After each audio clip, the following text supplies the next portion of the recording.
I was born 4 months before Fiji's third coup. And when I was 6 years old, Fiji had its fourth coup. It was a volatile country to grow up in, but I was having a lot of fun growing up in a small village outside the capital of Fiji. I ran from my house to my best friend's house, bare feet on the muddy grass next to the gravel road, to play with dolls in the forts that we had made under their house.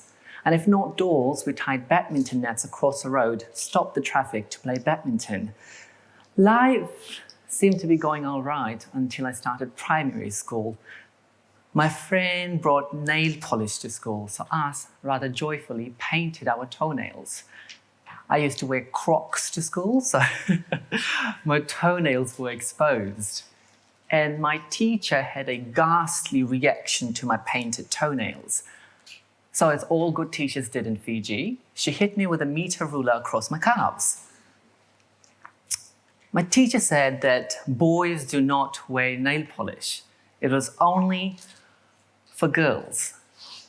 That made no sense to me. How could something as little as paint or nails have a gender associated to it? And why did breaching those rules warrant punishment? I grew up an overtly feminine boy, and that was perfectly normal to me, but it wasn't to the majority. There were strict rules about what boys could do and what girls could do. And the first time I was punished for doing girly things, I learned that being myself was not okay. Word of me painting my toenails made it home. My granddad was furious. He said that I was no longer allowed to play with dolls. He said playing with dolls would bring shame to my family. Shame is the worst thing you could cause your family. Fiji is a collectivist community. What others think of you matters more than your own happiness. Your reputation is everything in your community. I remember overhearing my grandmother's sister's conversations with her. She said that I needed to be fixed. So when the village elders disapproved of my being a feminine boy, my family had no choice but to acquiesce.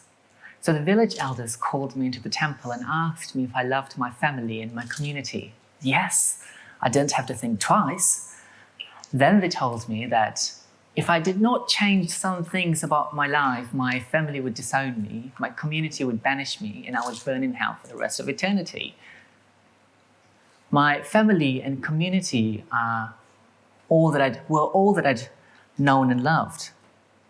There was nothing outside that for me, so I had no choice but to accept the treatment my elders visited on me.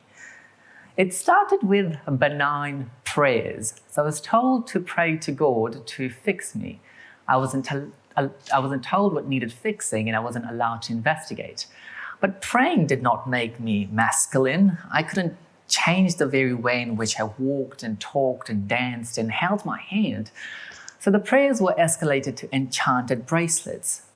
Black magic, or voodoo, is a standard part of Fiji. My next-door neighbor was rumored to be a very powerful voodoo queen.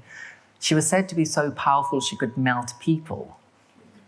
So the village elders said that she had cursed me, which made me feminine. And so wearing enchanted bracelets would rid me of the evil spirits and curses that were apparently making me queer. Well, they did not work.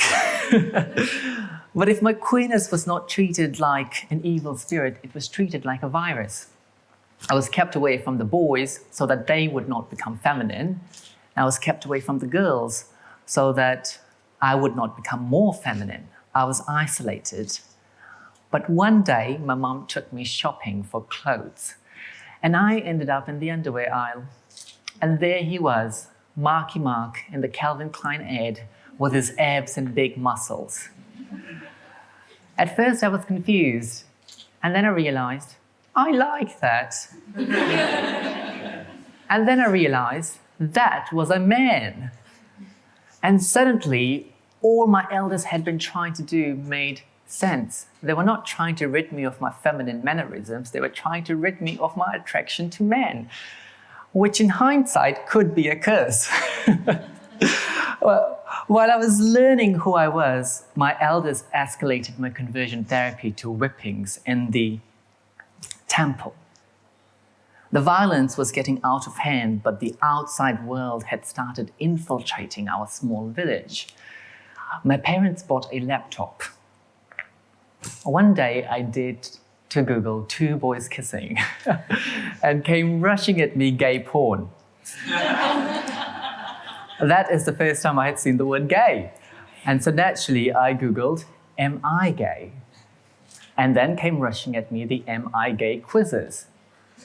The quiz said I was fabulously gay. So from that day onwards, I have been fabulously gay.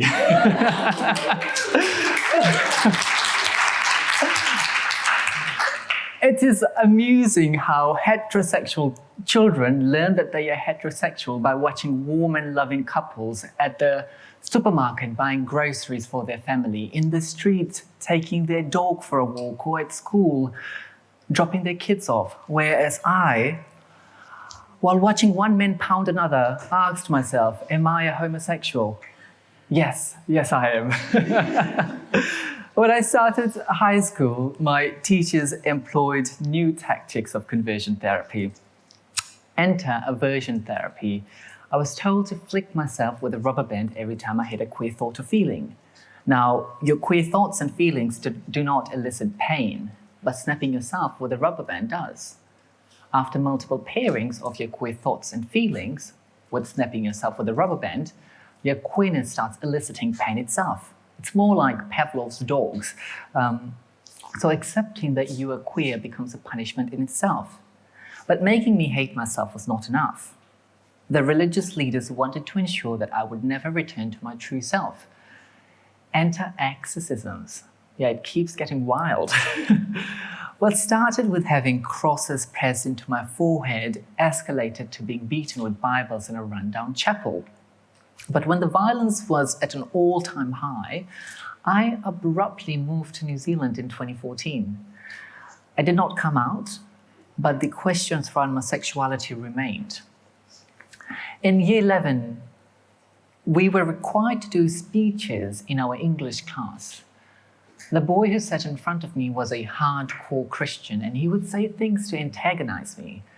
So one day he said, homosexuality is a sin. So I asked him how he knew his God was real. For someone who had grown up sheltered from all criticism of his religion, this was a big hit for him. It pissed him off. So he marched from the front to the back where I was seated, and he thumped his fist on my table. And I, fully afraid of what could happen, got out of my chair and started fighting back. Suddenly, I was surrounded by rugby players because the boy I was fighting played rugby. My voice was breaking and my hands were shaking, but I could not get myself to stop. I had never stood up for myself like this before. The boy picked up a chair and threw it at me. Enough.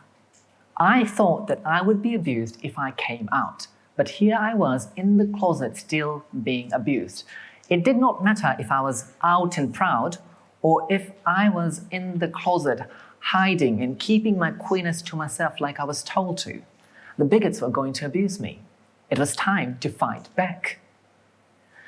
In the summer of 2017, I was volunteering at the Middlemore Hospital when a church leader walked up to the reception and offered to pray my gay away. I refused. So he looked at me and he said, it's hot, but do you know what's hotter? Hell. At 17, the idea of going to hell was a little bit frightening. At 23, going to hell makes perfect sense with my fantasy. If all the gays are going to hell, that's where I'd like to be. And I'm glad it's going to last for eternity because it's going to be a bloody good time. I thought I escaped conversion therapy when I moved to New Zealand, but I was wrong. I did not know anyone in the queer community or the media or politics, but I knew I wanted to change the law. So as a stubborn teenager, I set my mind to that goal. In 2018, my local MP, Jenny Salesa, started the search for her youth MP for the 2019 Youth Parliament. I became her youth MP, and soon came the day for my speech at Youth Parliament. I was given 3 minutes to speak. So I got up and I said, Madam Speaker, when I woke up this morning, I didn't look in the mirror and say, oops, I'm gay, better fix that. At which point the entire house erupted in laughter. That moment became the beginning of a movement that led to the ban on conversion therapy. It was a long journey which included battling wealthy megachurches, conspiracy theory groups, the National Enact Party, and TERFs, who were the most horrible of them all. But the queers came out on top. Nearly 2 years after we banned conversion therapy, I wrote my book, one of them to tell my story of conversion therapy in our fight to end it. There are many ways to look at the ban on conversion therapy. An important one is that it was a win for humanity. It sent a message to queer children that the erasure of their identities will not be tolerated. But I fear we are regressing. We are regressing back to the world that I grew up in. This fabricated culture war on transgender lives will hurt all queer people.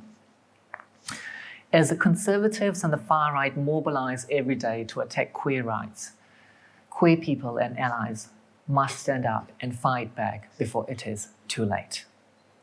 Thank you all.